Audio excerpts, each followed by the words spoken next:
Students, next है हमारे पास classification of IC engine. Engine को क्लासीफाई करेंगे डिफरेंट कैटेगरीज के बेस पे। तो सबसे पहले हमारे पास है according to the number of strokes per cycle. अब स्ट्रोक क्या था? पिस्टन का ट्रैवल टीडीसी से बीडीसी की ओर। और पर साइकिल का क्या मतलब है? इंजन को चलाने के लिए हमारे पास दो साइकिल्स हैं, ऑटो साइकिल और डीजल साइकिल। ऑटो साइकिल पे पेट्रोल इंजन वर्क करता है और डीजल साइकिल पे डीजल इंजन वर्क करता है। उस पूरे साइकिल को कंप्लीट करने के लिए हमारे पास स्ट्रोक्स होते हैं पिस्टन के, कि वो पूरा साइकिल पिस्टन कितने स्ट्रोक्स में कंप्लीट करने वाला है। तो इसमें हमारे पास दो कैटेगरीज हैं, 2 stroke engine and 4 stroke engine. 2 stroke engine में क्या होता है? It is the one in which all the events of cycle are completed in 2 strokes of the piston. मतलब इस तरह के इंजन में पिस्टन 2 बारी अप एंड डाउन जाएगा टीडीसी से बीडीसी की ओर, और पूरा साइकिल जो है, वर्किंग जो है इंजन की, कंप्लीट हो जाएगी। 4 स्ट्रोक इंजन में it is the one in which all the events of cycle are completed in 4 strokes of the piston. इसमें क्या होगा? पिस्टन 4 बार टीडीसी से बीडीसी की ओर जाएगा पूरे एक साइकिल को कंप्लीट करने के लिए। नेक्स्ट है आपके पास according to the cycle of operation. अब साइकिल की बात मैंने पहले भी की थी, तो यहाँ पे आ गया आपके पास ऑटो साइकिल इंजन और कांस्टेंट वॉल्यूम साइकिल इंजन जो है हमारे पास पहली टाइप है। In this the following events are takes place in serial order. सबसे पहला क्या होता है? Suction of air fuel mixture into the cylinder. ये मैं आपको पेट्रोल इंजन के बारे में बता रहा हूँ, तभी हमने यहाँ पे एयर फ्यूल मिक्सचर के बारे में बात की है। अगर डीजल इंजन होगा तो उसमें सक्शन के दौरान सिर्फ एयर एंटर हो गई। चलिए, second compression of the air fuel mixture. Third है ignition of the air fuel mixture. Fourth है पावर और working action. And fifth is exhaust of burning gases. अब इसमें 4 इवेंट्स होते हैं। सबसे पहले पिस्टन जो है टीडीसी से बीडीसी की ओर जाता है और हमारा इनटेक वाल्व ओपन होता है, जिसके ज़रिए एटमॉस्फेयर से फ्रेश एयर इंजन के अंदर एंटर करती है in case of diesel engine. अगर पेट्रोल इंजन है तो हमारे पास एयर फ्यूल का मिक्सचर जाएगा। सेकेंडली, उस एयर को कंप्रेस किया जाएगा, पिस्टन जाएगा हमारा बीडीसी से टीडीसी की ओर। जैसे ही पिस्टन टीडीसी पे पहुंचेगा, उससे कुछ डिग्रीज पहले ही हमारी स्पार्क प्लग जो है स्पार्क इनिशिएट करेगा और जो हमारा फ्यूल और एयर का मिक्सचर कंप्रेस हुआ है उसे बर्न कर देगा। उस बर्निंग के दौरान वो फ्यूल बर्न होते ही वहाँ पर एक्सपेंशन होगी, क्योंकि वो फ्यूल जो है वो एक्सपैंड होगा, गैसेस एक्सपैंड होंगी, जिसकी वजह से हमारा पावर स्ट्रोक आएगा। हमारा पिस्टन जो है वो दोबारा से टीडीसी से बीडीसी की ओर मूव करेगा, तो यही हमारा पावर स्ट्रोक रहेगा जिसमें हमें पावर मिलेगी। और 4th स्ट्रोक में क्या होगा? पिस्टन बीडीसी से टीडीसी की ओर जाएगा, इनटेक वाल्व बंद हो जाएगा और एग्जॉस्ट वाल्व से जो स्मोक प्रोड्यूस हुई है due to burning of the fuel, वो बाहर निकाल दी जाएंगी। नेक्स्ट है आपके पास डीजल साइकिल और कांस्टेंट प्रेशर साइकिल। इसमें भी सेम प्रोसेस रहता है, suction, compression, power and exhaust. लेकिन इसमें जो फर्स्ट सक्शन हो रही है वो सिर्फ एयर की होगी, कंप्रेशन भी एयर की होगी। जो फ्यूल में इग्निशन है वो स्पार्क प्लग नहीं रहेगा। यहाँ पर क्या होगा? इंजेक्टर लगा दिया जाता है और डीजल फ्यूल को एक बहुत ही फाइन स्प्रे बना करके स्पार्क आने वाले टाइम पे ही फ्यूल को इंजेक्ट किया जाता है। मतलब कंप्रेशन के दौरान जब पिस्टन बीडीसी से टीडीसी तक पहुंचता है, उसी दौरान फ्यूल को इंजेक्ट कर दिया जाता है एक बहुत ही फाइन स्प्रे बना करके। तो जो कंप्रेस्ड एयर होती है उसका टेम्परेचर ऑलरेडी बढ़ चुका होता है और उससे टेम्परेचर लेकर के हमारे वेपर्स जो हैं फ्यूल के बर्न हो जाते हैं और पावर स्ट्रोक आता है। पावर स्ट्रोक के दौरान पिस्टन टीडीसी से बीडीसी की ओर आएगा और उसके बाद एग्जॉस्ट करने के लिए, गैसेस को बाहर निकालने के लिए पिस्टन बीडीसी से टीडीसी की ओर जाएगा, बॉटम डेड सेंटर से टॉप डेड सेंटर की ओर। एक और हमारे पास साइकिल होता है dual cycle. It includes the properties of both Otto cycle as well as diesel cycle. इन दोनों साइकिल्स की प्रॉपर्टीज़ कुछ इस ड्यूअल साइकिल में होती हैं।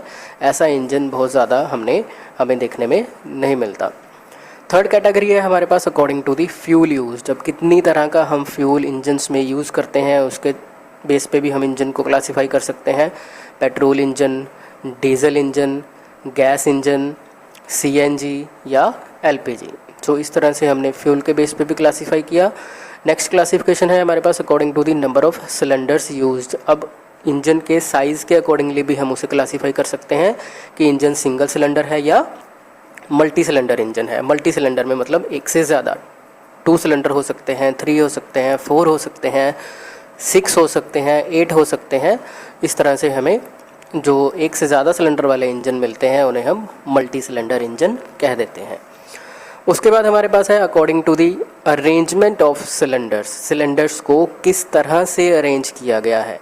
सबसे पहला है सबसे सिंपल इनलाइन या स्ट्रेट इंजन, उसके बाद है वी इंजन, थर्ड है हमारे पास रेडियल इंजन, फोर्थ है अपोज्ड सिलेंडर इंजन, फिफ्थ है अपोज्ड पिस्टन इंजन। अब यहाँ पे आप डायग्राम देखिए, ये जो इनलाइन इंजन है सबसे बेसिक और सबसे सिंपल इंजन होता है जो कि आपको वेरियसली देखने को मिलेगा, जिसमें एक ही लाइन में नंबर ऑफ सिलेंडर्स लगाए रहते हैं।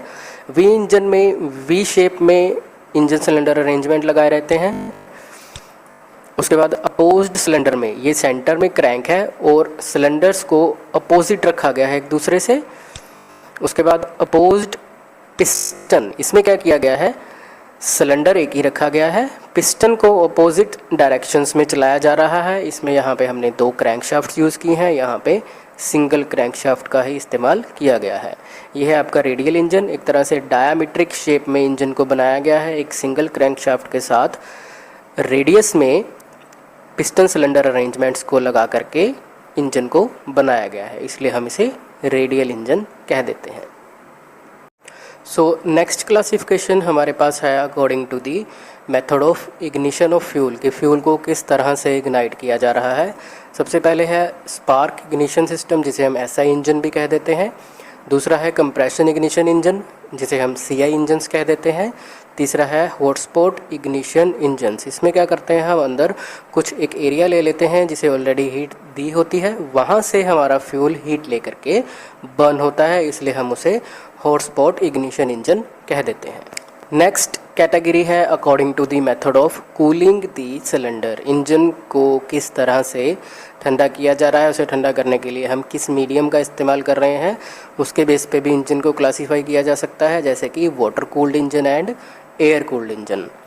उसके बाद है according to the speed of engine. अब स्पीड के आधार पे कैसे क्लासीफाई किया जा सकता है। लो स्पीड इंजन्स होते हैं जो 500 RPM तक काम करते हैं। उसके बाद मीडियम स्पीड इंजन्स आ जाते हैं जो 500 से 1000 RPM तक वर्क करते हैं। उसके बाद हाई स्पीड इंजन्स आ जाते हैं जो कि 1000 RPM से ज़्यादा तक भी काम कर सकते हैं। उसके बाद है according to the method of governing. Governing क्या होता है, गवर्निंग एक ऐसा प्रोसेस है जिसमें हम फ्यूल को, डीजल इंजन में फ्यूल को कंट्रोल करते हैं इस सिस्टम की सहायता से।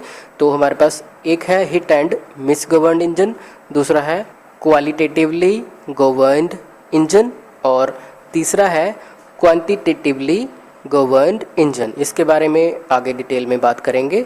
तो इसके बाद है हमारे पास according to the use of engine, के इंजन को कहाँ पर यूज़ किया जा रहा है, उसके आधार पर भी हम इंजन को क्लासीफाई कर सकते हैं। पहली क्लासिफिकेशन है स्टेशनरी इंजन, मतलब मान लीजिए जनरेटर का इंजन है तो वो एक ही जगह पड़ा हुआ काम करता रहेगा। मरीन इंजन जो कि शिप्स में यूज़ किया जाता है। पोर्टेबल इंजन जिसे हम इजीली उठा करके कहीं भी लेके जा सकें, जैसे आप देख सकते हैं कि जब लेंटर डलता है तो वहाँ पे वाइब्रेटर के तौर पे एक इंजन इस्तेमाल किया जाता था पहले, अब तो चलो इलेक्ट्रिक मोटर्स आ गई हैं। सो उस तरह के इंजन को हम पोर्टेबल इंजन कह देते हैं। और फोर्थ है ऑटोमोबाइल इंजन जो कि गाड़ियों में इस्तेमाल किया जाता है। उसके बाद है अकॉर्डिंग टू वाल्व अरेंजमेंट, जो इंजन के अंदर वाल्व लगाए गए हैं वो किस तरीके से ऑपरेट हो रहे हैं। इसमें पहला है ओवरहेड वाल्व इंजन, दूसरा है साइड हेड वाल्व इंजन। इस दोनों टॉपिक्स के ऊपर एक डिटेल्ड वीडियो मैंने AED ऑटोमोबाइल इंजीनियरिंग ड्राइंग वाली सीरीज़ में प्लेलिस्ट में दी हुई है, आप उसमें जाके इसको डिटेल में समझ सकते हैं।